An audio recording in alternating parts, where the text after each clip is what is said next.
Hi Stampers, I'm Meg from Loven Stamps, and Lovely Inside and Out is our stamp set feature for Stamps in the Mail Club this month. I have your kits ready and I would love to get one in the mail to you. The card I'm going to show you right now features the acrylic shapes, which are also included in your package. You get a half of a package with your Stamps and Mail Club kit, and then it shows another way to use those Lovely Words dies for the Big Shot.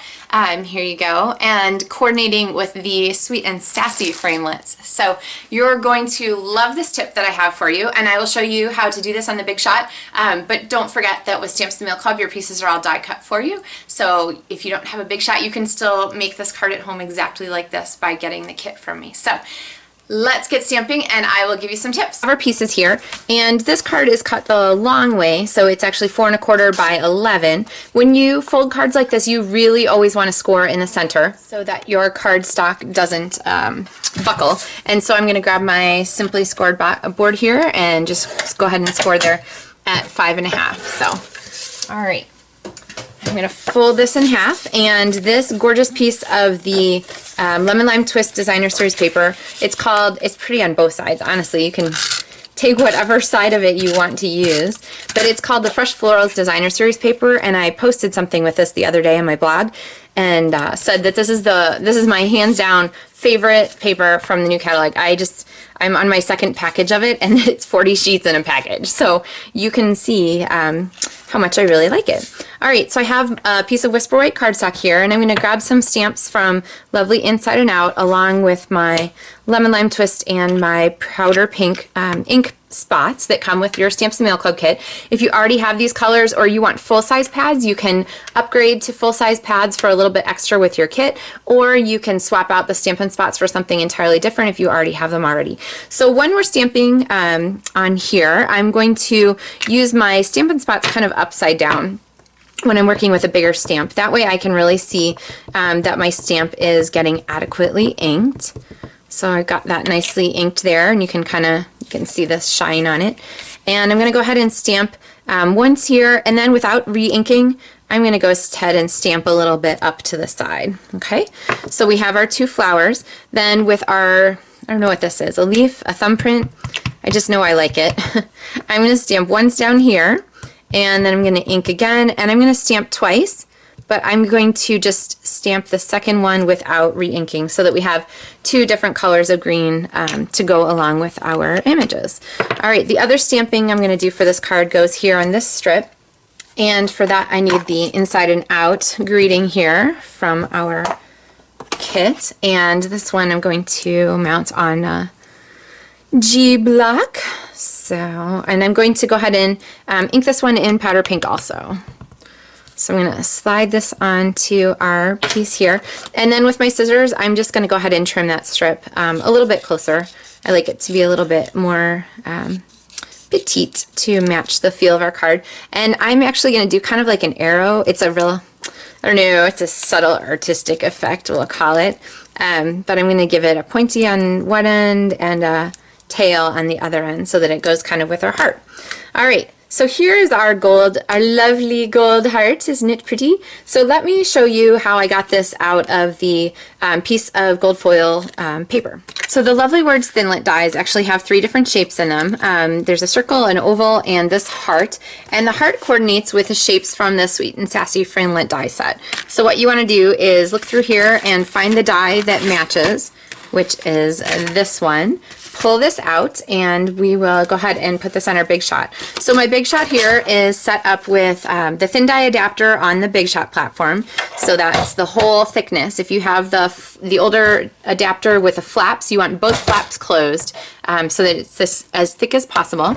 I have my precision base plate because this die has a lot of details in it, and I have my gold foil.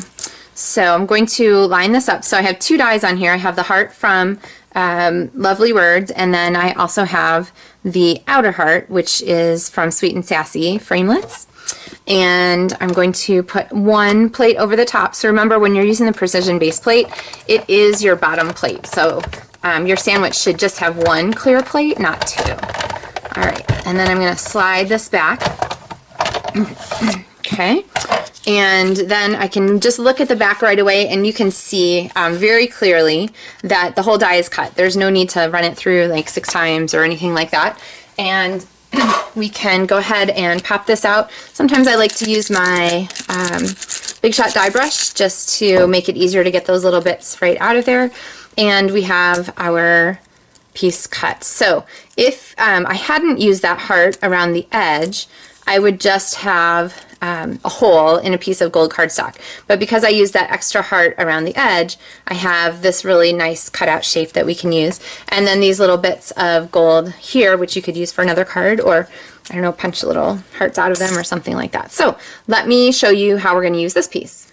So I'm going to go ahead and bring us back here. I'm going to mount this piece of Whisper White cardstock on our lemon lime twist background. I love these in colors together. They just make me so happy. And then you have a number of different ways that you can apply your die cut. So you could use the Big Shot multi-purpose adhesive sheets before you die cut, and those are a really cool trick, and I'll show you that on another video for Stamps and Mail Club this month. But I'm going to go ahead and use my fine tip glue pen.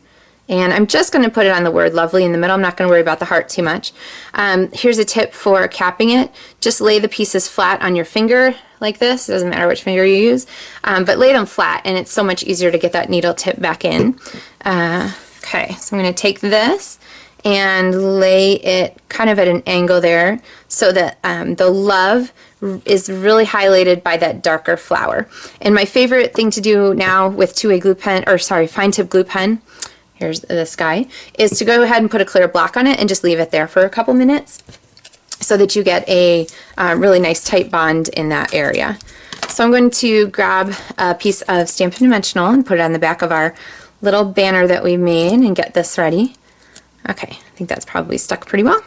So I'm going to slide this down here at the bottom, and then we have our embellishments, which are die cuts here, and I'm going to use these little Peekaboo Peach ones. So I have, let's see, I think I'll pick a heart and an arrow, and see, there's a little plus sign. I'm going to grab that one too.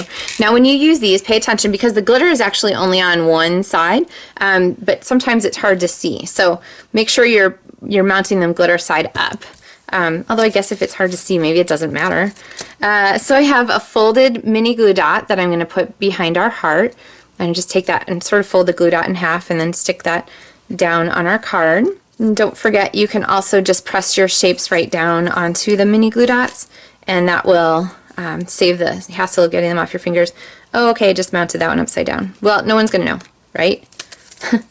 Maybe the glitter underneath is just a different effect. That's my story, and I'm sticking to it. Okay, so I'm gonna stick this down here, and there we have our finished card. So a fun way to use those acrylic shapes, and a really cool technique that's a little different from our first card for using those lovely words dies. So here on this card I used the inside of the die. On this card I used the extra die from Sweet and Sassy to cut out our shape so that we have this word inside a gorgeous frame. And stay tuned because I have another Big Shot tutorial for you on how to use these framelits in yet another way. They're so flexible.